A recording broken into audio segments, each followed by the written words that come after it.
बाळासाहेब ठाकरेंची भाषा जशी ठाकरी शैलीची आणि तिखट होती, तशीच त्यांची कार्टून्स देखील तिखट आणि ठाकरी शैलीची असायचे.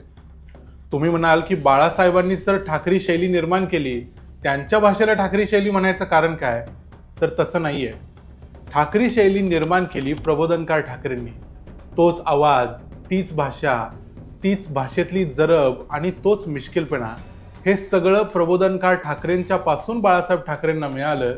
म्हणून बाळासाहेबांच्या भाषेला मी ठाकरी शैली असं म्हणालो. तर तुमच्यापैकी अनेकांना माहिती असेल की सुरुवातीच्या काळात बाळासाहेब ठाकरे हे एक कार्टूनिस्ट होते आणि भारत स्वतंत्र व्हायच्या काळात म्हणजे 1946-47 साली त्यांना पहिली नोकरी मिळाली ती फ्री प्रेस जर्नलमध्ये. फ्री प्रेस जर्नलमध्ये बाळासाहेब कार्टून्स काढायचं काम करायचे. तो काळ असा होता की त्या काळात गल्लीतल्या नगरसेवकापासून दिल्लीतल्या पंतप्रधानापर्यंत प्रत्येक नेता काँग्रेसमध्ये असायचा. ते काँग्रेसनं भारलेलं वातावरण होतं आणि काँग्रेसवर टीका करणं ही काही साधी गोष्ट नव्हती. एका पत्रकाराचं किंवा कुठल्याही कार्टूनिस्टचं पहिलं काम असतं व्यवस्थेला प्रश्न विचारणं, आणि व्यवस्थेला प्रश्न विचारणं त्या काळात अवघड होतं.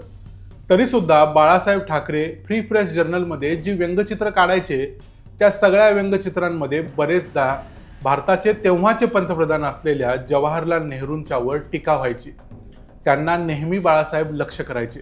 जवाहरलाल नेहरूंची काश्मीर विषयीची भूमिका, त्यांचं चीन आणि पाकिस्तान यांच्याबद्दलचं बोटचेपेपणाचं धोरण, भारताच्या राज्यव्यवस्थेतली मगरुरी आणि इथल्या लाल फितीचा कारभार, या सगळ्याचं लक्ष व्हायचे तेव्हाचे पंतप्रधान जवाहरलाल नेहरू.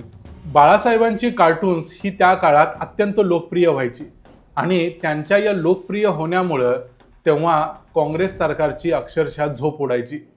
आणि सगळ्यात महत्त्वाची तुम्हाला सांगायची गोष्ट म्हणजे बाळासाहेबांचे हे कार्टून्स मराठीत नसायचे, ते असायचे इंग्रजीत. त्यामुळे ते संपूर्ण भारतातल्या प्रत्येक कानाकोपऱ्यात पोचायचे आणि लोक ते बघायचे. पण भारताचे 17 वर्ष पंतप्रधान राहिलेले जवाहरलाल नेहरू हे देखील काही कच्चे बच्चे नव्हते. भारतात लोकशाही रुजवण्यासाठी इथल्या लोकांना टीकेचा अधिकार असायला पाहिजे असं त्यांना वाटायचं. अशा प्रकारचे लेख लिहिले पाहिजेत, अशा प्रकारची कार्टून्स सरकारवर, राज्य सरकारांवर टीका करणारी कार्टून्स काढली गेली पाहिजेत असं त्यांना वाटायचं. बाळासाहेब ठाकरे नेहरूंच्यावर अनेक चित्र काढायचे. त्यापैकी एक कार्टून एकदा नेहरूंच्या समोर गेलं. म्हणजे नेहरूंनी ते कार्टून बघितलं, ते स्क्रीनवरती आम्ही दाखवतोय. त्या कार्टूनमध्ये जवाहरलाल नेहरू एका हातात काठी घेऊन दुसऱ्या हातावरती मारताना दिसतात. ते चित्र बघितल्यावर त्या चित्रातली कला, त्या चित्रातलं डिटेलिंग बघितल्यानंतर ते चित्र जवाहरलाल नेहरूंना आवडलं. नेहरूंनी त्या व्यंगचित्राच्या खाली लिहिलं, माय कॉंग्रॅच्युलेशन्स टू द कार्टूनिस्ट, आणि त्याखाली तारीख टाकून सही देखील केली, जवाहरलाल नेहरू अशी. कार्टूनिस्ट असणाऱ्या तरुण बाळासाहेबांच्या आयुष्यातली ही एक अत्यंत मोठी गोष्ट होती. बाळासाहेबांनी नंतर मार्मिक स्थापन केलं, त्यानंतर त्यांनी शिवसेना स्थापन केली. ते भारतातले एक अत्यंत बडे नेते होऊन गेले. पण या सगळ्या गोष्टी नंतर घडल्या.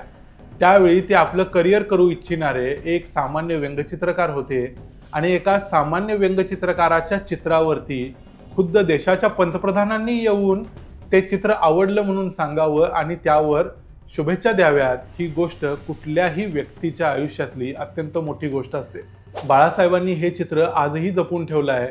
त्यांच्या फोटोबायोग्राफीमध्ये तुम्हाला नेहरूंनी शुभेच्छा दिलेलं हे कार्टून बघायला मिळेल. त्याशिवाय बाळासाहेबांनी आणखी एक कार्टून भारताचे तेव्हाचे राष्ट्रपती सर्वपल्ली राधाकृष्णन यांचं काढलं होतं. त्यावर देखील राष्ट्रपतींनी कॉंग्रॅच्युलेशन्स असं लिहून खाली सही केलेली तुम्हाला बघायला मिळेल. म्हणजे बाळासाहेबांचे जे असे अनेक कार्टून्स होते, त्या कार्टूनचा संग्रह तुम्हाला एका ठिकाणी जर बघायचा असेल तर तुम्ही तो फोटोबायोग्राफीमध्ये बघू शकता. बाळासाहेबांच्या शिवसेनेची स्थापना झाली 1966ला. जवाहरलाल नेहरूंचा मृत्यू झाला 1964ला. एक कार्टूनिस्ट असलेले बाळासाहेब ठाकरे पुढं भारतातले एक दिग्गज नेते झालेले जवाहरलाल नेहरूंना पाहायला मिळाले नाहीत. जर दोघे एका काळात राजकीयदृष्ट्या एकमेकांच्या समोर आले असते तर काय घडलं असतं हे आपल्याला माहिती नाही. पण आता आपल्याकडं त्या दोघांची अशी एकच आठवण आहे, ती म्हणजे ते कार्टून. तुम्हाला शक्य असेल तर ती फोटोबायोग्राफी कुठल्याही लायब्ररीत जाऊन जरूर बघा. विकत घेणार असाल तर कदाचित ती आता आउट ऑफ प्रिंट असेल. आज बाळासाहेब ठाकरे यांची जयंती. त्यांच्या जयंतीनिमित्त त्यांना मानाचा मुजरा, त्यांनी केलेलं कार्य, त्यांनी दाखवलेली दिशा यांचा महाराष्ट्राला नक्कीच फायदा होईल. बाळासाहेबांच्या आयुष्यातली ही सांगितलेली आठवण जर तुम्हाला आवडली तर या व्हिडिओ खाली कमेंट करून आम्हाला सांगा. या व्हिडिओला लाईक करा. अशा प्रकारचे किस्से कहाण्या आम्ही तुम्हाला सांगाव्यात असं वाटत असेल तर तुम्ही आम्हाला हे सांगा की तुम्हाला कोणत्या नेत्याबद्दल त्यांच्या आयुष्यातले किस्से कहाण्या ऐकायला आवडतील. त्यांच्याबद्दलच्या गोष्टी आम्ही या व्हिडिओमध्ये सांगायचा जरूर प्रयत्न करू. पण त्यासाठी या व्हिडिओला लाईक मात्र करायला विसरू नका. पुन्हा भेटूया पुढच्या व्हिडिओमध्ये. पाहत रहा द मराठीवाणा.